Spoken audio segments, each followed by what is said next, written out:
আর আশা করি আমার কথা শোনা যাচ্ছে।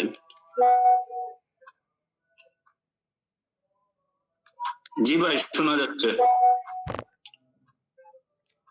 Thank you. তো আপনারা যারা পরীক্ষার্থী তারা জানেন। স্টার্ট করি রেকর্ড, ওকে? তো আপনারা সবাই জানেন যে আগামীকালকের পরীক্ষাটা স্থগিত করা হয়েছে।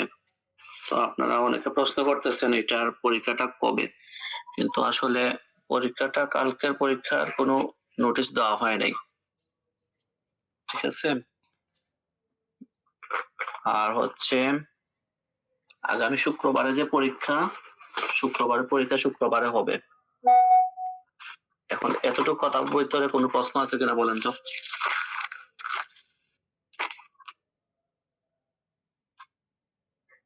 জি না স্যার।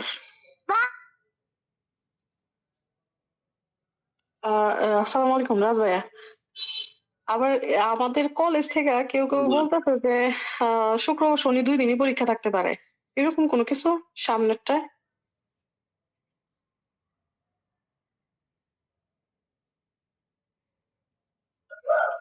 থাকতে পারে, হতে পারে, এরকম আসলে বলা ঠিক না, পছন্দও না। কেন হচ্ছে গিয়ে নোটিশ না আসা পর্যন্ত আমাদের কাছ থেকে মানে আমরা লিগ্যাল কোনো ডকুমেন্ট না পাওয়া পর্যন্ত আমরা এগুলো বিশ্বাস করব না, প্লিজ। যেহেতু আমরা আইনের স্টুডেন্ট, হ্যাঁ, আমাদের হচ্ছে গিয়ে কি করতে হবে, সবকিছু প্রমাণ স্বরূপ থাকতে হবে আমাদের হাতে, এবং আমরা প্রমাণ নিয়ে কথা বলবো।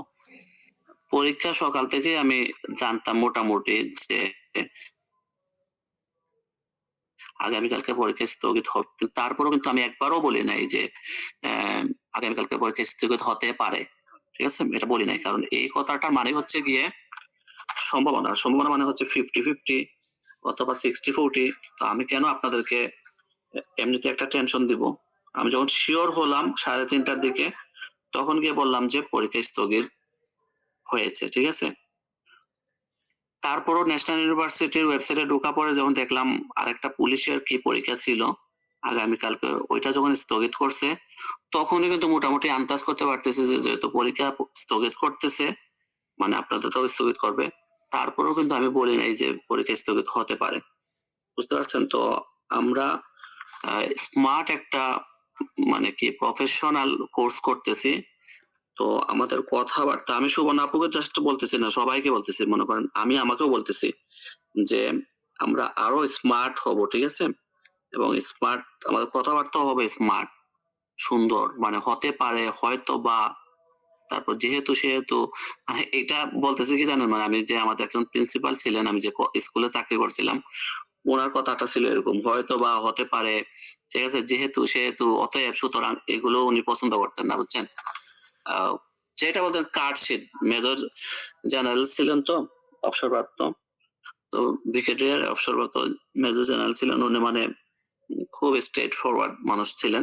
তো এরকম কোনো কিছু হওয়ার সম্ভাবনা নাই। সম্ভাবনা কোনটা হতে পারে আসলে আমাকে বলাতে চাচ্ছেন, যেহেতু আমি বলি, একেবারে রাজস্ব আইন পরীক্ষা শেষ হওয়ার পরে এই সাবজেক্টটা যাবে, এর ভিতরে আর কোনো রুটিন চেঞ্জ হওয়ার সম্ভাবনা নাই, মানে রুটিনটা ভিতরে ঢুকাই দিবে, এরকম করবে না, যেটা আগে কোনো সময় পরীক্ষা যেগুলো হয়ে আসছে, ঠিক আছে? এইটাই নরমালি হয়। সুন্দর কথা বলছেন ভাই, সুন্দর কথা।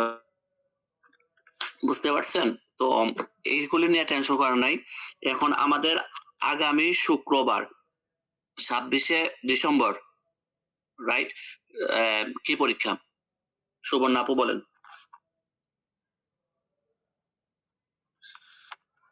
সাংবাদিক আইন, সরি, সাংবিধানিক আইন, যেটা বাংলাদেশ সংবিধান, পঞ্চম পত্র সাংবিধানিক আইন। কি কি সাংবিধানিক আইন? কোন কোন রাষ্ট্রের? হচ্ছে বাংলাদেশ, যুক্তরাষ্ট্র আর যুক্তরাজ্য, দুইটা মনে হয়। আমি আসলে হ্যাঁ, ঠিক আছে। তো বাংলাদেশের সাংবিধানিক আইন থেকে বলেন তো কয়টা আনসার করতে হবে? আইন থেকে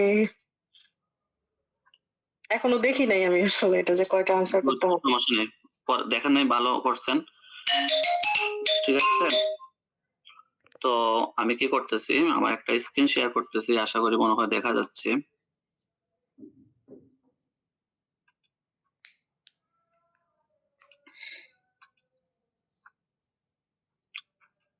স্ক্রিন কি দেখা যাচ্ছে?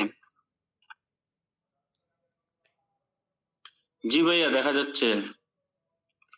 Thank you. এটা হচ্ছে গিয়ে আপনাদের গত বছরের পরীক্ষার প্রশ্ন, 2023 সালের। ঠিক আছে, সাংবিধানিক আইন বাংলাদেশ, ইউকে, ইউএসএ। ওকে, এটা হচ্ছে গিয়ে কি 505 কোড নাম্বার, 4 গোটা পরীক্ষায় 100 মার্কের, এগুলো আপনারা সব জানেন। এখন এই দেন, all questions are of equal value, answer any 4 questions from group A, 2 question each from group B and C. ওকে, তো এই যে A, যেটা কনস্টিটিউশনাল ল অফ বাংলাদেশ বা বাংলাদেশের সাংবিধানিক আইন, এখান থেকে কয়টা আনসার করতে হবে? মাত্র 4টি। ওকে, এখানে 4টি। তারপর হচ্ছে বি এবং সি গ্রুপ থেকে 2টা করে আনসার করতে বলছে। তো বি গ্রুপে ইউকে, এখান থেকে 2টা আনসার করতে হবে, আর সি গ্রুপ থেকে 2টা আনসার করতে হবে। 100 মার্কের পরীক্ষা মানে 8টা প্রশ্নের আনসার করতে হবে। মার্কস কিন্তু 100, মানে একটা প্রশ্নের মার্কস হচ্ছে গিয়ে 12.5। ওকে, 12.5 বা 12.5 করে, ঠিক আছে না? ঠিক আছে, হিসাব ঠিক আছে? জি তো এখন আমাকে কেউ একজন বলবে যে বাংলাদেশের সাংবিধানিক আইন থেকে তো আমি 4টা আনসার করব, তো আমি আমি মনে করেন আনসার করে আসতেছি, এই তো 1-এর ক খ গ 3টা আছে, 3টা, আর 2-এর ক পারি না, খ দিলাম, 4টা হয়ে গেছে না আমার আনসার? জি না, কেন হইল না কেন? আমি তো 4টা আনসার করছি। এখানে একে হইছে ক খ গ, তিনটা মিল্লা হইছে গাই এক নাম্বার প্রশ্ন। গুড।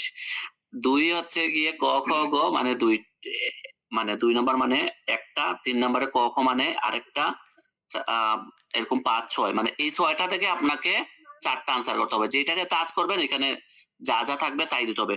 এখন আমার কথা আমি আর বাড়াতে যাচ্ছি না, আমি যেটা বোঝাতে চাচ্ছি আপনাদেরকে যে 8টা আনসার করতে হবে। আমরা তো 5টা আনসার করতে আমাদের অবস্থা খারাপ হয়ে গেছে গত 3টা পরীক্ষায়, ঠিক কিনা যারা পরীক্ষার্থী আছেন? তো এখন আমরা 8টা কিভাবে অ্যান্সার করব? তাও 4 ঘন্টা পরীক্ষা। গত 3টা পরীক্ষায় 5টা অ্যান্সার করতে অবস্থা খারাপ হয়ে গেছে। কোন মতে 4টা, কেউ 4.5টা এরকম অ্যান্সার করছি। তো 8টা কিভাবে অ্যান্সার করব, ঠিক না? তো আমি আপনাদেরকে বলে দেই যে মনে করেন যেটা যখন আপনারা প্রথম পত্র আইন বিজ্ঞান পরীক্ষা দিচ্ছেন, মনে করেন 1 নাম্বার এরকম 3টা প্রশ্ন আছে ক খ গ। তো এটা মার্কস কত ছিল? 20 মার্ক। এরকম মনে করেন ক খ গ তে 20 মার্ক ছিল। একটাতে যদি 10 ধরেন তাহলে দুইটাতে 5-5 বা 5-5-10 এরকম ধরতে পারেন। অথবা আপনি মনে করেন 318, একটাতে মনে করেন 7-8 এরকম ধরতে পারেন। হ্যাঁ, কিন্তু কথা হচ্ছে যেহেতু পাশে কোনো মার্কস ডিস্ট্রিবিউশন দেওয়া নাই, তো আপনার ধরতে পারেন, কোনো সমস্যা নেই। এখন আমার প্রশ্ন হচ্ছে, কারণ আমি তো কলম ইউজ করতে পারি। ওকে, তো এই যে মনে করেন ক খ গ, এগুলো মিলিয়ে কিন্তু মনে করেন যদি আইন বিজ্ঞান পরীক্ষা হইতো আপনার 20 মার্ক ছিল। তো এটাকে আপনি ভাগ করে মনে করেন এটাকে যদি আপনি কত 8 যদি ধরেন, তাহলে মনে করেন বাকিগুলাতে মনে করেন কত 6-6। ঠিক আছে, তো এখন কথা হচ্ছে সাংবিধানিক আইনে যেমন এটা তো প্রশ্নই, বোর্ড প্রশ্ন 1 নম্বরে আসছে। এখন হচ্ছে গিয়ে যে 8-6-6 এর জন্য আপনি মোটামুটি যতটুকু লেখা, আর এখানে মনে করেন 3টা প্রশ্ন আছে, আপনাকে এখানে ধরতে হবে কত 12.5, 12.5 না? তো 12.5 এর জন্য বলেন তো আপনার লেখাটা কি 20 মার্কের জন্য লেখা আর 12.5 এর জন্য কি লেখা সেম হবে? সেম লিখতে হবে? আমার কথা কি বোঝা যায় নাই? একটা 20 মার্কের প্রশ্নের জন্য মনে করেন আপনি 10 পেজ লিখলেন। এখন কি আপনি 12.5 এর জন্য কি 10 পেজ লিখতে পারবেন বা লেখা উচিত আপনি মনে করেন? জি না ভাই। নো। তো আপনাকে কি করতে হবে জানেন? লেখার পরিমাণটা কমায় আনতে হবে। ঠিক আছে? লেখার পরিমাণ কমায় আনতে হবে এবং হচ্ছে গিয়ে আপনাকে ফুল 100 মার্কের আনসার করে আসতে হবে। 8টা যেভাবে হোক আনসার করে আসতে হবে। যদি আপনি 8টা আনসার করে না আসতে পারেন, মানে ধরবেন যে আপনার পরীক্ষা খারাপ হইছে। কারণ একটা ছেড়ে আসবেন মানেই 12.5 ছেড়ে চলে আসছেন অলরেডি। বুঝতে পারছেন? তো এটা না করে তো আমি মনে করেন ১ নাম্বার প্রশ্ন মনে করেন ক, খ, গ যদি এইটা 12.5 হয়, আমি মনে করেন এই ৩টাকে ৩টা ভাগ করি। মনে করেন রাষ্ট্র পরিচালনার মূলনীতিগুলো এটা তো মনে করেন বড় একটা প্রশ্ন। পার্থক্যও আছে। যদি 12.5 আমি মনে করেন ১২ ধরলাম, হ্যাঁ? 12.5 না, আমি মনে করেন ১২ ধরলাম। ৩ ৪ টা ১২, ঠিক আছে? বা একটাতে ৪.৫, ৪ আর একটাতে হচ্ছে ৪.৫। একটা সাপোজ ধরলাম আরকি, হ্যাঁ? তো আমি ৪ মার্কসের জন্য আমাকে ১০ পৃষ্ঠা লিখতে হবে না। ঠিক আছে? ৪ মার্কের জন্য এতগুলা পার্থক্য দিতে হবে না। অন্তত ভালো করে ৮ টা পয়েন্ট দিলে হয়ে যাচ্ছে পার্থক্য। তারপর হচ্ছে গিয়ে মূলনীতিগুলো তো জাস্ট মূলনীতিগুলা লিখলেন। লিখে রাষ্ট্র পরিচালনার মূলনীতিগুলো লিখে ৪ টা হোক আর যেটাই হোক, লিখে কি করলেন? এতগুলা আ পয়েন্ট তুলতে হবে না। ঠিক আছে? মানে ওই যে ৪ টা যে মনে করেন মূলনীতি লিখলেন, হ্যাঁ? তো লিখে বেশি লাইন লেখা লাগবে না। ৪-৫ লাইন বা ৩-৪ লাইন করে শেষ করে আপনাকে সাথে ভূমিকা এবং উপসংহারও যদি দেন, তাহলে এত বেশি লেখা যাবে না। ভূমিকা ১.৫ লাইন, ১ লাইন, ২ লাইনে শেষ করতে হবে, উপসংহারও ২ লাইনে শেষ করতে হবে। এরকম ভাবে আপনি তাড়াতাড়ি করে এগুলো শেষ করতে হবে। বুঝতে পারছেন? এটা হলে মনে করেন বোঝানোর কথা না, কিন্তু আপনারা অনেকে স্মার্ট, আপনারা জানার কথা। তারপরে মনে করেন আমি আমার দায়িত্ব পালন করতেছি। মনে করেন কেউ অনেকে বুঝেন না। ঠিক আছে? তো এরকম সেম মনে করেন আপনি ২ নাম্বারটা যদি আনসার করতেন, তাহলে আপনাকে এই যে ৩ টা মনে করেন ৩ ৪ ১২, ঠিক আছে?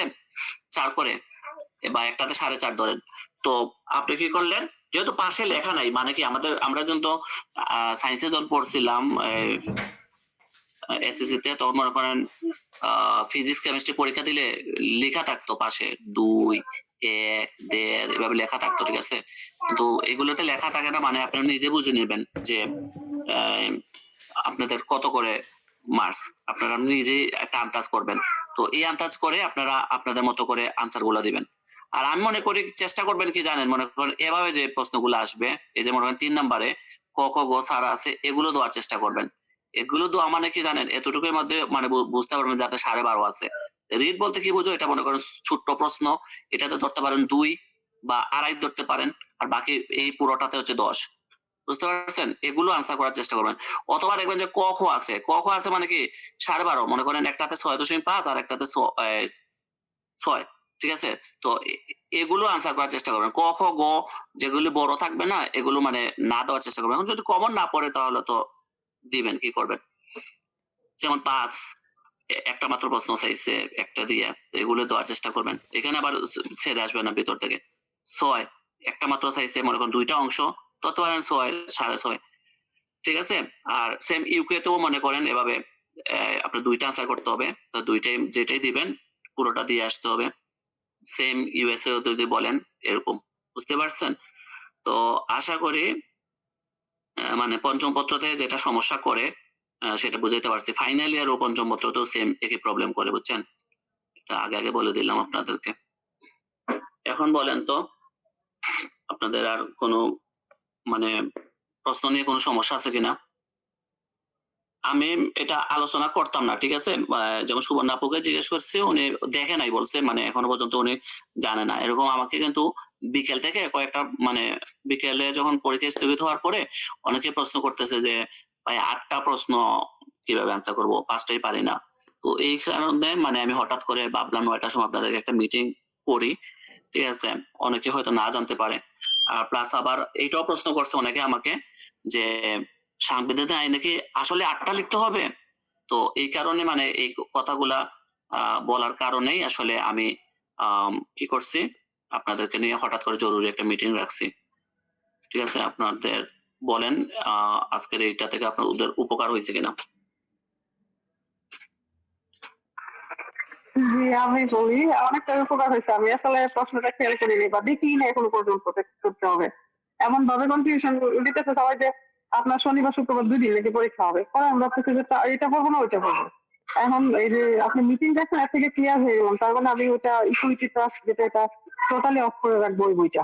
শুধু সাংবিধানিক জি, আইন জি। যেটা এটা সাংবিধানিক আইন শুধু পড়বেন এখন থেকে, আর কোনো কথা নাই। কারণ এটা কিন্তু মোটামুটি দেখছেন অনেক বড় জি, সাবজেক্ট। কারণ হচ্ছে গিয়ে দেখছেন জি, এই 8টা আনসার করা, এর ভিতরে ক, খ, গ এরকম করে দেখছেন কতগুলা হইতেছে আপনার। 4টা আনসার করা।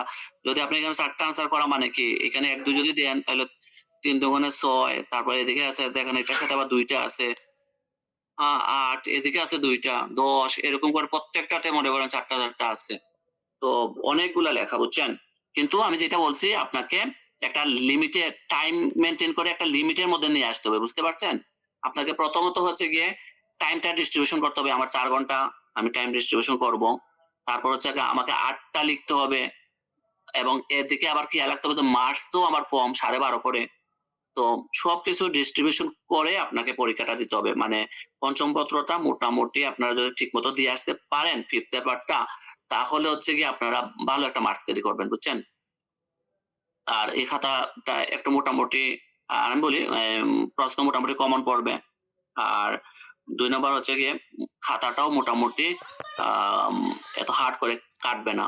বুঝতে পারছেন? এটা আমি মানে গত বছরগুলার প্রশ্নের মানে পরীক্ষার মার্কসগুলা মার্কসগুলা মানে কি করে আমি বলতেছি, বুঝছেন? এনালাইসিস করে বলতেছি যে এটা মোটামুটি কম হার্ড করে খাতা কাটে। কারণ হচ্ছে গিয়ে বেশি লেখা তো যদি সবাই ঠিকমতো দিয়ে আসতে পারে একটা ভালো মার্কস পাবেন। 50 প্লাস সবাই মার্কস পাবেন যদি ভালো করে ৮টা দিয়ে আসতে পারেন। বুঝতে পারছেন? আরেকটা কি প্রথা মনে পড়ছিল সুবর্ণাপুর কথা অনুযায়ী সুবর্ণাপুর কথা অনুযায়ী না আমার একটা ক্লাস 4 এ মেবি আমি একটা ক্লাস 4 এ, হ্যাঁ 4 এ একটা গল্প পড়ছিলাম বাংলা বইতে। মনে নাই এই গল্পটা, এখন তুলে ফেলছে। যে একটা পাখি ছিল, নামটা কি ভুলে গেছি, খুব একটা পাখি। রূপকথার গল্প তো হয়তো আপনারাও পড়ছেন। সে পাখিটা কি করতো, পাখি নাকি একটা ব্যাঙ ছিল মনে হয়, সে কি করছিল শহরে বেড়াইতে গেছিল। শহরে বেড়াতে গিয়ে সে শুনে আসছে যে বিশাল বড় একটা ঝড় তুফান আসবে। সে তার গ্রামে আসছে বেড়াতে এসে সে কি করছে সবাইকে বলে দিছে যে আম, কি হয়েছে, হ্যাঁ কোনো ব্যাংক মনে পড়ছে। সে এসে বলছে যে বিশাল বড় একটা কি কি হচ্ছে, ঝড় আসবে এদিন। সেই বয়ে একটা পাখি গিয়ে বয়ে গিয়ে একটা সাপের মুখের ভিতরে ঢুকে পড়ছিল। সেই সাপটা, অজগর সাপটা বয়ে গিয়ে সে কি হাতিকে মনে হয় কি করছিল, মানে অনেক আগে গল্প পড়ছিলাম তো ভুলে গেছি। এটা আপনারা শুনছিলেন গল্পটা? তারপরে সে গিয়ে কি করছে, হাতিটা গিয়ে বুড়ি একজনের কলা গাছ খেয়ে ফেলছে। সাপটা ধাক্কা মেরে পিঁপড়ার কি করে ফেলছে, গড় ভেঙে ফেলছে। পিঁপড়ার বাসায় পিঁপড়া গিয়ে আর হাতিকে কামড় মারছে। হাতিকে রাগের মাথায় গিয়ে বুড়ির আহ ধান ক্ষেত খেয়ে ফেলছে। তারপর কলা গাছের বাগান নষ্ট করছে। বুড়ি রাজার কাছে বিচার দিতে গেছে। বুড়ি গিয়ে যখন বলল যে হাতি আমার কি কলা গাছ নষ্ট করছে, বাগান নষ্ট করছে, ঠিক আছে, তখন রাজা বলল হাতিকে নিয়ে আসো। হাতি বলল যে আমাকে পিঁপড়া কামড় মারছে, যাও পিঁপড়াকে নিয়ে আসো। পিঁপড়া বলল যে আমাকে কি করছে, আমার গোয়ারটা অজগর সাপ ভেঙে ফেলছে, ঠিক আছে। তো অজগর সাপের কি হয়েছে, অজগর সাপের মুখের ভিতরে পাখি ঢুকে গেছিল। তো পাখিকে নিয়ে আসো। পাখি আসছে, রংরঙা পাখি নাকি নাম ছিল রূপকথার গল্পের। তো রংরঙা পাখি বলছে যে তোমার কি হয়েছে, আমাকে কোনো ব্যাঙ এসে বলছে যে বিশাল বড় একটা ঝড় তুফান আসতেছে, আমি ভয়ে আসলে কোন দিকে যাব, আমি এলাকা ছেড়ে চলে যেতে চেয়েছিলাম। গিয়ে আমি মনে করছিলাম গর্ত, তো সাপের মুখ ছিল, এটা বুঝি নাই, আমি সাপের মুখের ভিতরে ঢুকে গেছি। তো যাও, মূল আসামি কাকে নিয়ে আসো, কুনু ব্যাংকে নিয়ে আসো। তো কুনু ব্যাংকের লাস্টে শাস্তি কি হয়েছে, তাকে একটা কাঁঠাল গাছের সাথে বেঁধে ঠাস ঠাস করে বেত্রাঘাত চাবুকের আঘাত করা হয়েছে। তো কাঁঠাল গাছে বাড়ি খায়, তারও কাঁঠাল গাছ থেকে যে কষ বের হয় সাদা সাদা, আর তারও মানে রক্ত বের হয়। একসময় কুনু ব্যাংক মারা গেছে। তো কথা হচ্ছে কি জানেন, এখানে হচ্ছে গিয়ে মেন আসামি কে ছিল, এই কুনু ব্যাংক বা ব্যাংকটা। এখন কথা হচ্ছে গিয়ে আহ এরকম প্রতিটা মানে বিশেষ করে এখন ফেসবুক বের হওয়াতে বা সোশ্যাল মিডিয়া বের হওয়াতে আমরাও সেম, বুঝছেন, এরকম কোনো ব্যাংকের কিছু কিছু কোনো ব্যাংক পোস্ট আছে, পেজ আছে, এগুলো কথাগুলো আমরা বেশি বিশ্বাস করি। বিশ্বাস করে গিয়ে কি হয়, লাস্টে আমাদের সাপের মতো অবস্থা হয়, না হলে পাখির মতো অবস্থা হয়, না হলে কি বলবো ওই যে হাতির মতো অবস্থা হয়। বুঝতে পারছেন? তো আমরা এগুলোতে মানে কি করব না। এই কারণে আমাদের এই গ্রুপটা রেজলিউশন স্টাডিতে আপনাদেরকে বারবার বলি যে এটাতে লাইক করার জন্য, কমেন্ট করার জন্য, তারপরে বলি যে শেয়ার করার জন্য। কেন বলি জানেন? কারণ আমার এখান থেকে কিন্তু ফেসবুক গ্রুপ থেকে কিন্তু আমার ইনকাম হয় না। আপনারা হয়তো ভাবতে পারছেন যে এটা তো করলে মনে হয়তো ভিউ বাড়বে, এই বাড়বে, আমার অনেক ইনকাম হবে। না, ফেসবুক গ্রুপ থেকে কোনো ইনকাম হয় না। যদি পেজ হইতো তাহলে আমার একটা ইনকাম আসতো, হ্যাঁ? আর এটা করলে কি হবে জানেন? আপনারা লাইক কমেন্ট করলে এটা মানে উপরে থাকবে, বুঝছেন? উপরে থাকবে, একটা ফেসবুক অ্যালগরিদমে একটা উপরে থাকে। ফেসবুক বুঝে নিবে যে না, এই গ্রুপটা দরকার আছে, মানুষের উপকারী। তখন উপরে থাকবে, আপনারা সাথে সাথে কি সবগুলো পেয়ে যাবেন, যে আমাদের যে নোটিশ গুলা দেওয়া হয়, যে সম্পর্কে যাই দেওয়া হয় একবারে ইন টোটাল। আমি একেবারে এলএলবি থেকে শুরু করে বার কাউন্সিল, তারপর হচ্ছে জুডিশিয়ারি, তারপর হচ্ছে গিয়ে এলএলএম, তারপর বিভিন্ন কলেজের আপডেট গুলো, পরীক্ষা পরীক্ষা প্রশ্ন, মানে এভরিথিং আমি, তারপরে বার কাউন্সিলের প্রস্তুতি সবই মানে এখানে শেয়ার করা হয়। এবং আমি আগামী বছর মানে মডারেটর এবং আরো কিছু মডারেটর নিয়োগ দেব, এবং তাদেরকে পারিশ্রমিকের বিনিময়ে আমার এখানে, এবং ইন্টারভিউর মাধ্যমে তাদেরকে আমি নিয়োগ দিব। বুঝতে পারছেন? তারা হচ্ছে পারিশ্রমিকও পাবে, মাসে মাসে পারিশ্রমিকও নিবে আমার কাছ থেকে, এবং হচ্ছে তারা এই গ্রুপটাতে আরো সময় দিবে। বুঝছেন? এভাবে আমাদের সাজানো হবে। তো আপনাদেরকে শুধু বলছিলাম যে একটু শেয়ার করিয়েন, থাকিয়েন, যাতে আমরা ওই কুনু ব্যাংকের মতো নিউজ গুলা শুনে আমরা কি করব না, এই আমাদের দশা যেন। নিজেদের দৃশ্য দেখে আনবো না, রাইট? জি, জি, কোনো ব্যাংক তো নিজের কারণে ই হয়েছে, কি বলে, নিজের জীবন দিতে মানে হ্যাঁ, ওইটা তো রাজা ধরতে পারছে করে। যদি মানে করেন ওকে কোনো ব্যাংকটাকে, যদি আমরা তো আমাদের যে কোনো ব্যাংক গুলো আছে, পেজ গুলা, আপনি একটু মিউট করেন, যে যে আমাদের যে মনে করেন পেজ গুলা, যেগুলো মনে করেন কি ছড়ায়, ও যে গুজব ছড়ায়, এগুলোতে তো আমরা ধরতেই পারি না। প্রত্যেকটা জিনিসে গুজব ছড়ানো হয়। যেন আপনারা দেখছেন, আপনাদের পরীক্ষার প্রথম রুটিনটাই গুজব ছড়ানো হইলো প্রথমে, ঠিক আছে? তারপরে হচ্ছে গিয়ে এই যে আপনারা এত টেনশনে থাকেন কেন, যে প্রথমে যে পরীক্ষা স্থগিত না, রুটিন যখন চেঞ্জ করা হলো, তখন কিন্তু আপনারা বিশ্বাস করেন নাই, আমাকে বারবার কল দিছেন, ঠিক আছে? অনেকেই কল আসছে, কেন বিশ্বাস করতেছে না। আমিও মনে করেন কি করছি, প্রথমে ওয়েবসাইটে ঢুকছি ন্যাশনাল ইউনিভার্সিটির, গিয়ে যখন ঠিক আছে ক্লিক করে দেখে, তারপর নোটিশটা পড়ে যখন দেখলাম যে না ঠিক আছে, তখন গিয়ে আমি শেয়ার করছি। তারপর সেম আজকে যখন স্থগিত হয়েছে, আমি অনেকগুলো গ্রুপে দেখছি, তারপর পোস্ট করতেছে, আমি বিশ্বাস না করে আগে গিয়ে ওয়েবসাইটে ঢুকছি, ঢুকে তারপরে গিয়ে ওয়েবসাইটে কিন্তু আমি সারাদিন থেকে দেখতেছি, আপনারা তো দেখলেন, আমি ভিডিও পাঠাইছি কয়েকবার ফেসবুকে। তো আমি কি করছি, বারবার ছিলাম, যখনই আমি মনে করেন জুমার নামাজে গেছি, জুমার নামাজের নামাজ শেষেও কিন্তু আমি দেখছি। দেখার পরেও কিন্তু আবার কি হয়েছে, যখন আমি শুধু খেতে বসছি দুপুরে, তখন এর দিকে হঠাৎ করে মনে হয় দিয়ে দিছে। তারপর আমি 10 থেকে 15 মিনিট অপেক্ষা করছি, কি আমি কিতে গিয়ে শিওর হইলাম, ওই যে ন্যাশনাল ইউনিভার্সিটির ওয়েবসাইটে গিয়ে শিওর হইলাম। শিওর হয়ে তারপর দেখি যে না, এটা ঠিক আছে। আবার এখানে ভালো করে পড়ছি যে আসলে ন্যাশনাল ইউনিভার্সিটি থেকে দিচ্ছে কিনা। হ্যাঁ, দেখলাম, তারপরে গিয়ে শেয়ার করছি, যে আপনাদেরকে বলছি হ্যাঁ, যেটা আপনারা প্রথমে শেয়ার করছেন, আমি বলছি যে হ্যাঁ, এটা ঠিক আছে, রুটিন চেঞ্জ, আগামীকালকে পরীক্ষা স্থগিত হয়েছে। বুঝতে পারছেন? এটা হয় কি, যে অনেকে ওয়েবসাইটে ঢুকতে পারে না, আবার ঢুকলেও যেরকম এটা দিতে একটা সম্ভাব্য 17, 11, 25, আরেকটা হচ্ছে 18, 12, 25, এরকম খুব একটা ডেট ছিল, ওইটা নিয়ে সবাই কনফিউশনে পড়ে গেছে। কনফিউজ আমাদের হয়েছে। কলেজে সবার একটা গ্রুপ আছে আর কি, ওইখানে এতবার করে বলা হয়েছে যে পরীক্ষা স্থগিত হয়েছে, তারপরে তারা রিলিজ করতেছে না, বারবার মেসেজ দিতেছে, ফোন দিতেছে। এখন তাদের দেখা দেখে আমরা চিন্তা করি যে আসলে তো কি হবে। এটা হয়ে, ওই যে বললাম না, যে আসলে এত বেশি মানে কোন ব্যাংকগুলা ছড়াই ফেলছে আমাদের সমাজে। বুঝতে পারছেন? তারা তাদের কি একটা লাভ হয় আল্লাহই জানে। তো এগুলো করে মনে করেন তারা আহ, কি তাদের কার্যকলাপ গুলো যে চালায়, তাদের যে অসামাজিক ভাবে কার্যকলাপ যে চালায়, এগুলো হচ্ছে গিয়ে মানে করেন, এই কারণে আমরা সাধারণরা আসলে ভয় পেয়ে যাই। আমার কিছুক্ষণ আগেও মানে ওয়েবসাইট দেখে দেখে তারপরেও আমার কাছ থেকে আবার একজন শুরু হয়, রায়হান ভাই আপনি বলেন আসলে কি পরীক্ষা স্থগিত হয়েছে কিনা। বুঝতে পারছেন? আমরা মূলত আপনার কথাটাই বিশ্বাস করি। আমি বিশেষ করে আপনার গ্রুপে আগে দেখি এখানে কি নিউজ আছে। আমি আজকে 10টা বাজে আমাদের কলেজ গ্রুপে একটা মেসেজ করছি, কি মেসেজ জানি করলাম যে কালকে তো শুভ দিবস, তাহলে কি আমাদের পরীক্ষাটাই হবে। একজন বলতেছে আপনি কি পরীক্ষার হলে বসে বসে মেসেজ করতেছেন? আমি তো ভয় পেয়ে গেছি, পরীক্ষার হলে বসে বসে করতেছেন, তো আপনার পরীক্ষা তো আপনি মোবাইল নিচে ক্যাববে। আমি তো আরো ভয় পেয়ে গেছি, কি বললেন। এখন চিন্তা করেন কেমন মানুষজন আছে, তারা কিভাবে কনফিউজ করে মানুষ। জি, আপনার মতো আরেকজনের তো হইছে তো। আমাকে আজকে সুনামগঞ্জ থেকে একটা কল দিছে একজনে। তো উনি কল দিয়ে বলতেছে যে, "ভাইয়া আজকে পরীক্ষা তো স্থগিত ছিল না?" আমি বলছি, "হ্যাঁ, হ্যাঁ আজকেরটা তো শেষ হয়ে কালকে ছিল।" তো আপনি যে বললেন কি আমি বলছি কালকের পরীক্ষাটা স্থগিত হওয়ার সম্ভাবনা আছে। তো আজকেরটা তো স্থগিত তো ভাই, আজকে তো আমি পরীক্ষা দিতে আসি নাই। আমি তো সুনামগঞ্জে আছি। আমি বলছি, "না, না ভাই আজকে পরীক্ষা ছিল না।"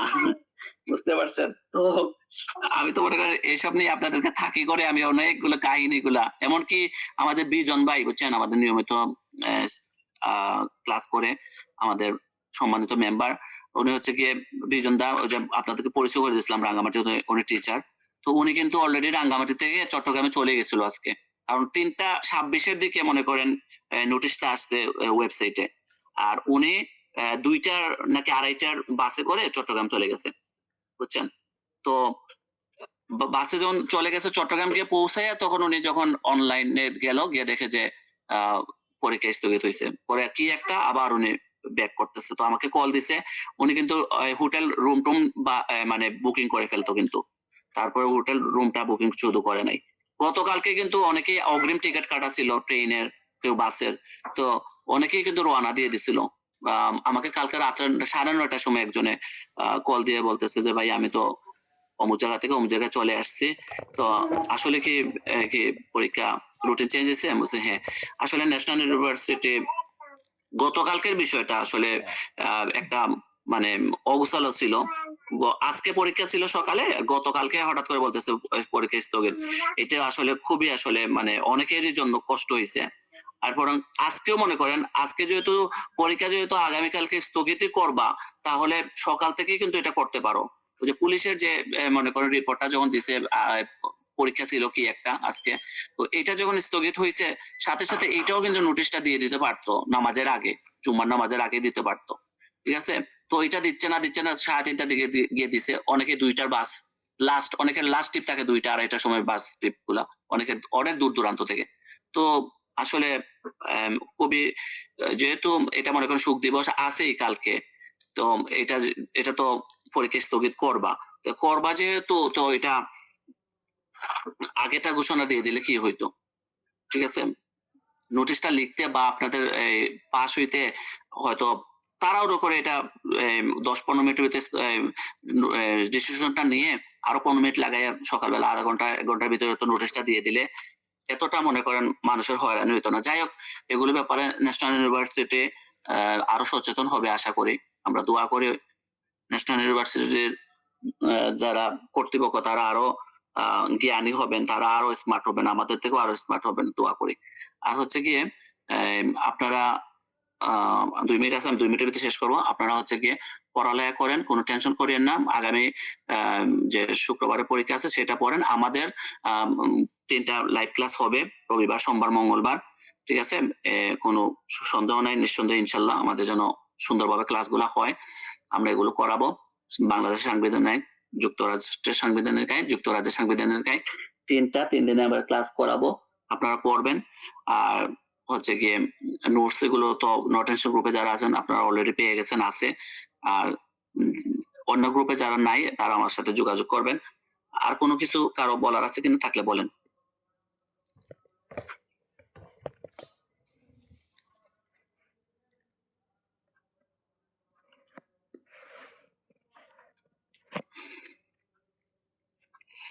পরামর্শ কোনো কিছু জানতে চাইলে স্যার একটা কথা বলতে চাই, সেটা হচ্ছে জি। স্যার আজকে আপনি আমাদের যে শ্রমটা দিয়েছেন স্যার, অসংখ্য ধন্যবাদ স্যার। আমি আজকে দেখছি আপনি অনলাইনে একটু পর পরই ঢুকতেছেন এবং এটার একটা ভিডিও শেয়ার করছেন দেখছি স্যার।